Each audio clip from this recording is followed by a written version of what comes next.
Ya. Assalamualaikum warahmatullahi wabarakatuh. Kami akan mempresentasikan studi kasus praktik kerja lapangan. Sebelum presentasi, perkenalkan nama saya Fikri Saputra. Dan saya Muhammad Novel Ardani. Dan saya Mario Raditya Nugroho. Latar belakang. Praktik kerja lapangan atau PKL merupakan tugas akhir mahasiswa sekolah vokasi sebagai wahana proses belajar bagi mahasiswa agar mahasiswa mendapatkan pengetahuan, keterampilan, dan pengalaman dunia kerja. Pelaksanaan PKL selain memberikan kesempatan melatih keterampilan profesi bagi mahasiswa, juga berfungsi sebagai umpan balik bagi program studi untuk penyempurnaan kurikulum sesuai dengan tuntutan masyarakat dan kebutuhan dunia kerja. PKL dapat memberikan pengalaman yang cukup kepada mahasiswa, pembelajaran langsung di tempat kerja, atau experiential learning. Mahasiswa akan mendapatkan hard skill, keterampilan kompleks problem solving, analytical skills, dan lain sebagainya. Maupun soft skill, ada etika profesi atau kerja, komunikasi, kerjasama, dan lainnya. Kemudian tujuan. Tujuan PKL yaitu membantu mahasiswa untuk memiliki wawasan karir, memilih bidang karir yang ulet dan gigih dalam berkompetensi, beradaptasi dalam lingkungan kerja, serta mampu mengembangkan sikap profesional dalam bidang keahliannya. Lalu, membantu mahasiswa untuk mengembangkan potensi dan keterampilannya agar menjadi warga negara dan warga masyarakat yang berakhlak mulia, sehat, berilmu, cakap, kreatif, mandiri, demokratis, dan bertanggung jawab. Dan adapun persyaratan PKL, yaitu mahasiswa yang diperbolehkan melaksanakan PKL adalah mahasiswa yang telah menyelesaikan perkuliahan sampai dengan semester 4 atau 5, sesuai dengan kurikulum masing-masing, program studi dengan nilai indeks prestasi lebih dari 2 atau indeks prestasi kumulatif lebih dari sama dengan 2, tanpa nilai E. Yang selanjutnya adalah analisis alur PKL, persiapan peserta PKL. Aktor dan analisis kebutuhan. Dari setiap aktor yang terlibat dalam persiapan peserta PKL, pastinya memiliki peran yang harus dilakukan oleh aktor tersebut. Yang pertama itu ada aktor mahasiswa, yaitu mencari informasi dan detail perusahaan tempat magang, mempersiapkan dokumen pribadi yang dibutuhkan, mempersiapkan mental dan target kerja.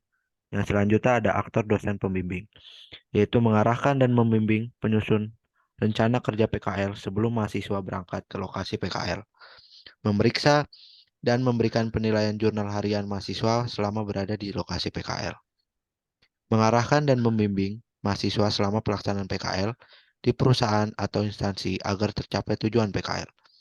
Yang selanjutnya ada akademik, pembuatan surat permohonan PKL ke perusahaan instansi yang ditandatangani dekan sekolah vokasi PB. Yang selanjutnya, membuat dan mengirimkan surat permohonan kesediaan membimbing kepada dosen pembimbing yang ditandatangani oleh dekan sekolah vokasi PB. Yang selanjutnya, menyiapkan administrasi pelaksanaan PKL. Next. Persiapan peserta PKL Sekolah Vokasi IPB memiliki alur yang bisa diikuti agar tercapainya PKL. Di sini kami menggunakan flowchart sebagai alat untuk memvisualisasikan bagaimana urutan dari alur persiapan peserta PKL. Dari mahasiswa harus memenuhi syarat menyelesaikan perkuliahan semester 4 atau 5 dengan nilai indeks prestasi IP di atas 2 atau indeks prestasi kumulatif lebih dari sama dengan 2 tanpa nilai E. Mahasiswa juga harus mempersiapkan mental dan target kerja. Mahasiswa diharuskan mencari informasi dan detail perusahaan tempat magang. Lalu, mahasiswa harus mempersiapkan dokumen pribadi yang akan dibutuhkan dalam PKL. Selanjutnya, dosen pembimbing. Dosen pembimbing akan mengarahkan dan membimbing penyusunan rencana kerja PKL sebelum mahasiswa berangkat ke lokasi PKL. Dosen pembimbing juga diharuskan mengarahkan dan membimbing mahasiswa selama pelaksanaan PKL di perusahaan atau instansi agar tercapai tujuan PKL.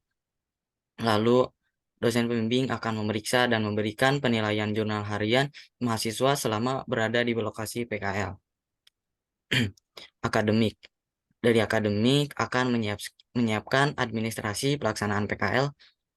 Akademik akan membuat dan mengirimkan surat permohonan kesediaan membimbing kepada dosen pembimbing yang ditandatangani oleh dekan sekolah vokasi IPB. Akademik juga akan membuatkan surat permohonan PKL ke perusahaan atau instansi yang ditandatangani dekan sekolah vokasi IPB. Berikut adalah flowchart nyatanya. Mahasiswa diharapkan akan mendapatkan pembekalan PKL pembekalan PKL pertama. Lalu mahasiswa akan mengunduh formulir PKL. Mahasiswa harus memenuhi syarat IP di atas 2 atau indeks prestasi kumulatif lebih dari sama 2 tanpa nilai E. Jika tidak, maka akan mengulang di semester berikutnya. Jika iya, maka persetujuan oleh dosen, wali, dan prodi, lalu pengumpulan formulir PKL di sekretariat prodi, lalu kepada wakil dekan 1, wakil dekan 1 akan memberikan persetujuan. Jika iya, pengiriman surat ke instansi pilihan 1, jika tidak, pengiriman surat ke instansi pilihan 2. Lalu direspon dan proposisi PKL mendapatkan surat persetujuan, lalu mahasiswa akan mendapatkan pembekalan PKL 2 dan mulailah PKL.